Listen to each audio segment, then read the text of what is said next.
Here are the best bases for every district in the clan capital. This video will not only make your base better, but it will also make you a better attacker. Because I will explain for each of the bases why they are effective. And this way, you will know what to watch out for. In other words, this video will help you gain a lot more raid medals. I've also worked with a pro base builder to make sure the bases are the best.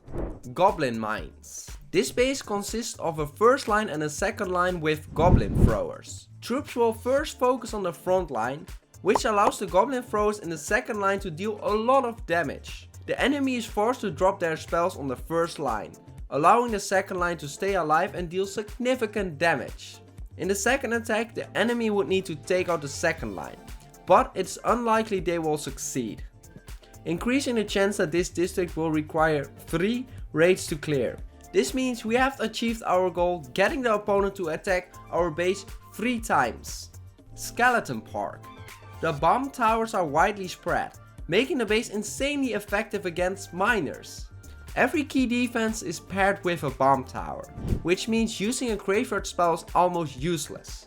Additionally, the key defenses such as the rocket artillery and the giant cannon cannot both be frozen with a single freeze spell. The goal of this base is to require a minimum of 3 attacks. By the way, every base goal is to lock 3 attacks. If not, I will let you know. Golem Quarry. Opponents are forced to attack from the middle and destroy a lot of walls. But blast bows are waiting for the troops and are ready to take out the troops when they are trying to destroy the walls. The key defenses are spread across the entire base, making it extra challenging since attackers can only enter from one side. The crushers are placed next to key defenses like rocket artilleries and blast bows, making graveyard spells ineffective. Besides that, freeze spells cannot freeze 2 key defenses at the same time. Dragon Cliff. Wait, what? The air defense is surrounded by walls? This is unusual, but let me tell you, it's surprisingly effective.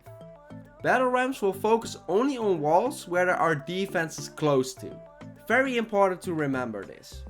This results in the battle rams trying to follow this funny path and getting constantly hit by defenses.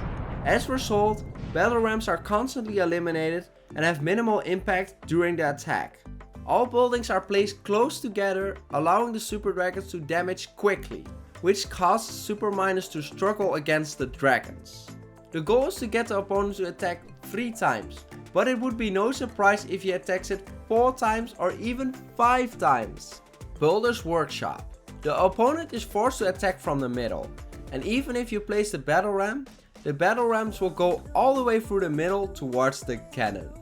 If you attack from the middle, all blast blows can hit your troops and deal significant damage, which means your troops die quickly. Lagoon. Battle rams must travel a long path to reach their target, the cannon, making them basically ineffective. Again, the same principles apply here. You counter the miner strategy by not placing key defenses together, so they can freeze 2 of them at once, and the hog strategy by placing the key defenses next to splash damage defenses. So every time it's essentially the same principles for defending these strategies. In other words, you try to make the spells useless in order to counter the strategy. Wizard Valley. The giant cannons are placed deep within the base, making it challenging for troops to reach them. This ensures that the giant cannons can deal significant damage before being taken out. And of course, the same principles apply here to counter those common strategies. Barbarian Camp.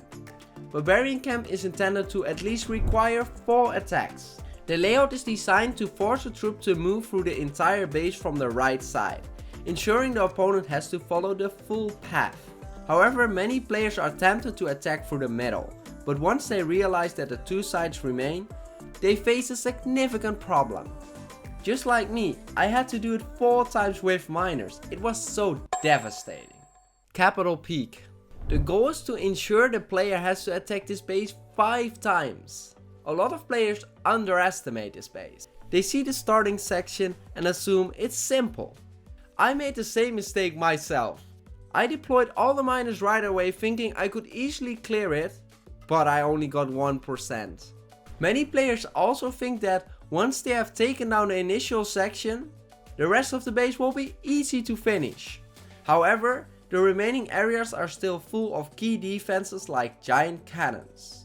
This underestimation often forces players to attack 4 times or even 5 times.